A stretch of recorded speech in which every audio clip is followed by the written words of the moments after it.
Well, the plane came down in this area. These days, life is good for Brian Ferranda. At 46, he's a retired mortgage broker. Every day since February 6, 1992 has been a gift because he thought it was going to be his last. Report from WFIE's Newswatch. Good morning, I'm Ann Comas. Here is what we know. A Lockheed C-130 National Guard turboprop 4-engine military transport plane has crashed. The C-130 crew was practicing touch-and-go maneuvers when the aircraft stalled and fell out of the sky. I seen the plane hit the building. And a ball of flames went up. I mean, it was about 3 times as high as a hotel, shot clear out in the road, out behind it.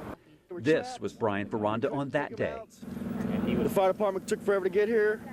The fire eventually took fire to the building. Ferranda had been chopping lettuce at the kitchen sink. I heard a loud sound, and then a millisecond later, a crash. I was knocked to the ground, and I don't think I ever lost consciousness. But yeah, at that moment, you know, thinking that I'm done. And what we've been able to discover is that one waitress and one busboy are missing.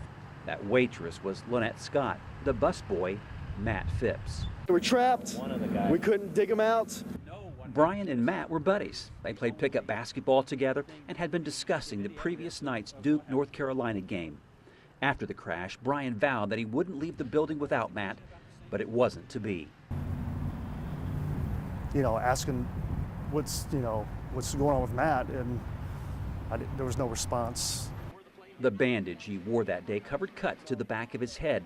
The scars remain, but he doesn't need a reminder. He thinks about the crash every day, but time has helped heal his post-traumatic stress and his survivor's guilt. I mean, I was young back then, so it's easy to take things for granted, but from that moment on, you know, I try not to.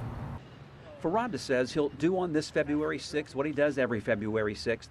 He'll call his manager from JoJo's and they'll talk about how grateful they are just to be alive. So show us to the best of your memory.